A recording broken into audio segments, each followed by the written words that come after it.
Hello and welcome, ladies and gentlemen, my name is Scratch, and we just got what I expect to be the last batch of new manga from Weekly Shounen Jump this year. So we gotta do what we gotta do, and I'm going to be giving you my first thoughts on the first chapter of each of the new series, as well as some thoughts on the manga that just ended. I do this for every single new Weekly Shounen Jump manga, so if you want to know which ones are worth your attention, do consider giving that subscribe button a smush. Especially because we just hit 1,000 subscribers yesterday, and I know you like big numbers as much as I do. The first manga of any batch seems to be reserved to what Weekly Shounen Jump thinks to be the one that's worth more hype, or they have more expectations to, so it makes sense that the first one of this batch is Ayashimon, the newest manga by Yuji Kaku of Hell's Paradise fame. Now, I haven't read it yet, but I can't deny that the manga is quite popular right now, and there's even an anime adaptation coming soon. This brings a great opportunity for Weekly Shounen Jump to piggyback on his name to push Ayashimon, so I don't think this manga will necessarily be cancelled anytime soon, unless the performance of it is catastrophically bad.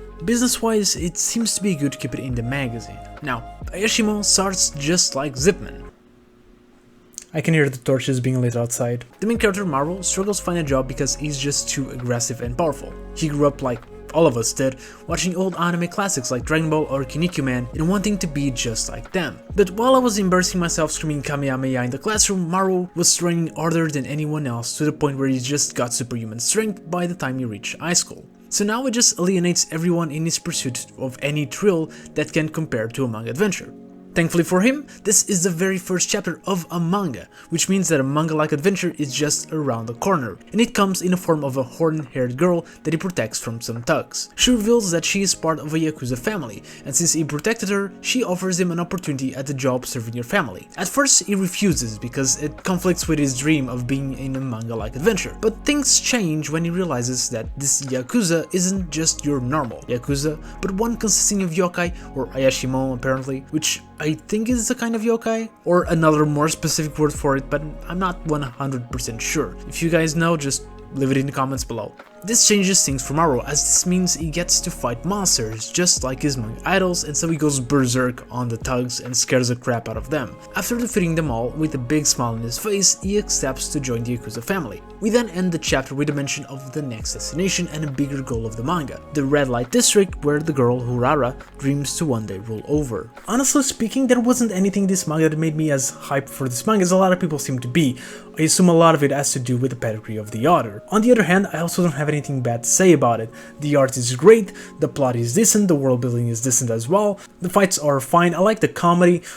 I just don't think the first chapter did enough to make me love it. Instead, it did just enough for me to have high hopes for what we will do in the following chapters. The potential for this to be great is definitely there. With that said, there was one thing that I love, the highlight of the manga for me for sure, the main character, Maru. My favorite main characters in Jump are Olga from Beelzebub and Denji from Chainsaw Man, and well, there has been a lot of comparisons between Ayashimon and Chainsaw Man, and I personally think that a lot of it comes from the art style, which is very similar, and of course that probably is because Yuji Kaku was originally an assistant to Fujimoto himself. But Maru also reminds me of Denji, as both of them seem to be a subversion of the typical battle shonen main character, in different ways of course. Maru isn't the typical main character.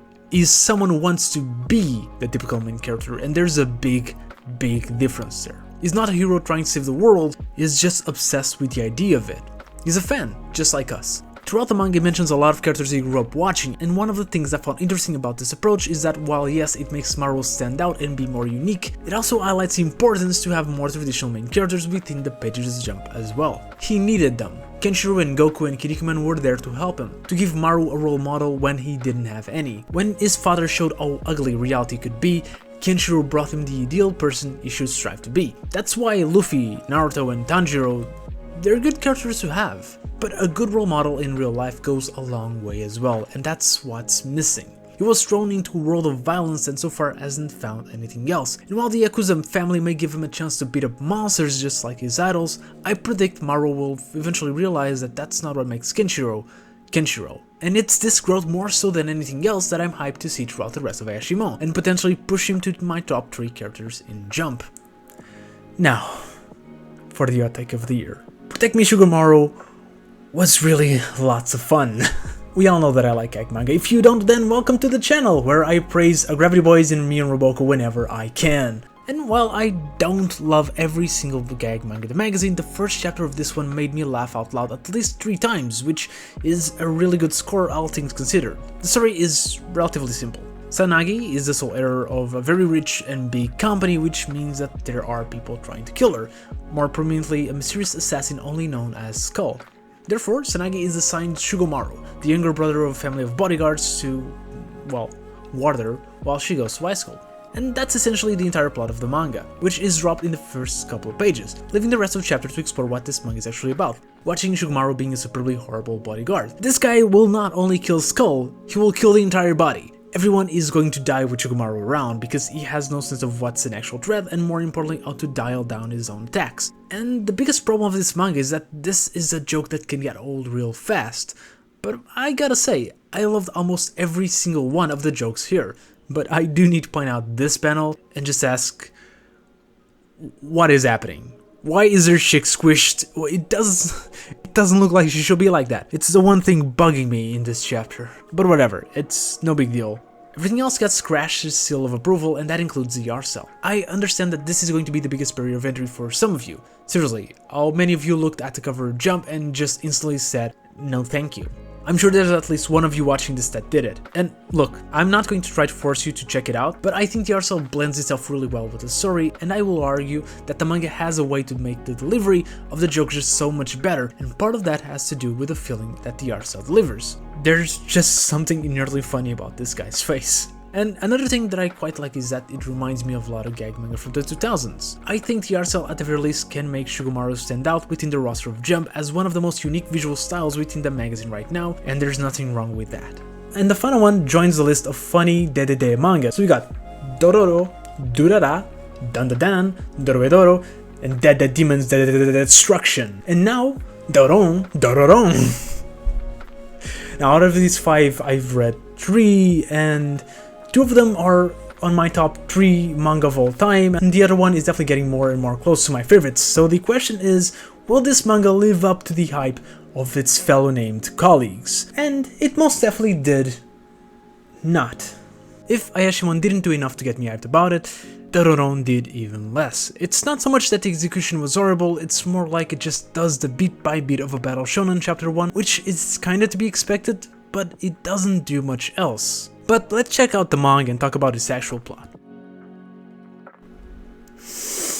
Look here, little bitch, Mononoke is the greatest anime movie of all time, and I will not tolerate any kind of disrespect in this channel.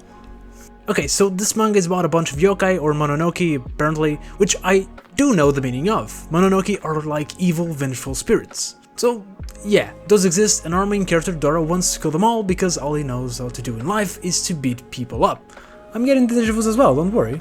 Of course, Dora has a more specific goal than Maru, as he needs to become a samurai, which is the people that are tasked to kill the Mononokes. But he fails the exam because, well, because he's an Asta. Despite being amazingly strong, it does not have any kind of supernatural energy, which is something he apparently needs to inflict damage to said Mononoke. And we do see this theory in action, when he eventually finds himself face to face with a Mononoke and he can't actually hurt him. The call of action appears in the form of another smaller Mononoke with the capability to transform, and that seems to be on Dora's side. Dora realizes that the Mononoke can hurt each other and so asks his new ally to turn into a sword, and with that he's able to defeat the monster.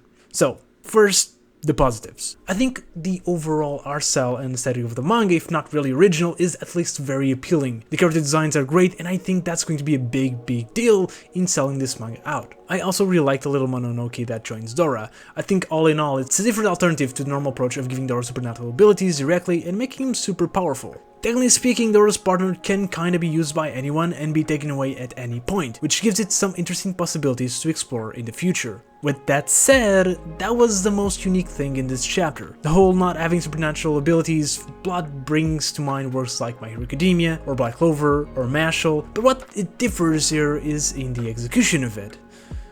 It's worse. MJ and Black Clover already get hate about the fact that the characters overcome their lack of a magical ability or quirk, but at the very least, we got to experience how the lack of it affects them into who they are today. There's a lot of build up to the fact that these guys were very much the underdog, and they weren't supposed to have these powers in the first place.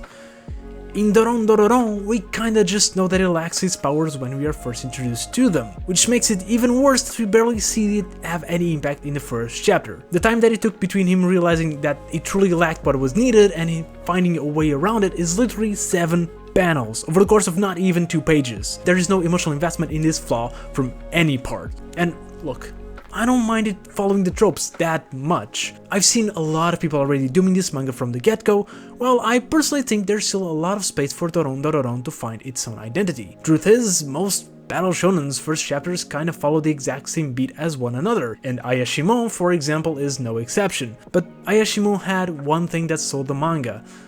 Doron Dororon doesn't.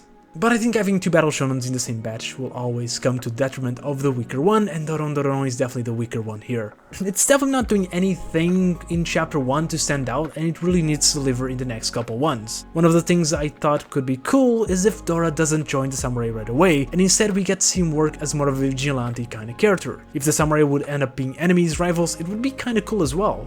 Instead, I think the female character that we meet in this chapter is going to meet him, be mad that he's using Mononoke, but then she will see that he's actually good and bring Dora and it to join the samurai, and it's not gonna be anything amazing. There's definitely something here, but Shonen Jump is already full of battle manga, and we've seen it cancelling titles that showed more promise than this one. And with Ayashimon being published in the same batch, this manga is going to have a rough time trying to prove itself. As for the titles that got cancelled, well, it's just the previous batch, Hood and Neru, and honestly, I'm kinda sad for both, for different reasons. I think Neru was just finding its footing, and while overall it's not a great manga, I think that given a little bit more time, it could definitely be a good addition to the roster. I think its biggest problem was the first chapter not really showing what the manga was going to be about, and it really took a bit for the manga to really establish what it was trying to do and its own identity. However, I think that by the time it ended, it already had, though maybe a little too late. Redwood kinda had the opposite problem. First like 2 chapters were really good, but then it kinda started losing itself. My biggest problem with it was that the first arc was just too slow. And I know people complain that Jump manga is forced to have a pretty fast pacing in the beginning, but I think Redwood showed why that can definitely be a good thing. Because I still feel like Redwood ended before it even started. Because it took too long to get into what most people probably thought it was going to happen within the first couple chapters, which was to meet the guild, get a bit of an exposition of the world, and then go on some short quests. I still think that will be the bulk of this manga had it been given a chance, but instead of jumping into that, we had a massively long first arc which should have been cut in more than half, and then the exam arc gets a lot of hate for what I think are the wrong reasons. Don't get me wrong, I still think it failed, but from the conversations I had, people mostly complained about it being too early. Now, I don't think the arc happened too early. I think exam arcs should and actually tend to happen in the early stages of the manga. Naruto had an exam arc, the one where the team goes against Kakashi in the first couple of chapters. Hunter x Hunter starts with an exam arc, and My Hero Academia also had an exam arc really early on as well. That's not the problem. It's just, again, the pacing wasn't the best. And besides the final challenge, the exams were the most boring exams in manga. Had the exams been a bit shorter and way more interesting, I think this manga would have survived, but it didn't.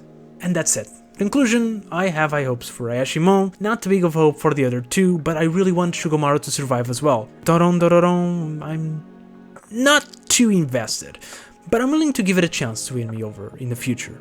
If you want to know my first thoughts on the manga that just ended, there's a link for that video on the left, and if you watched till here, thank you very much, and I'll see you next video.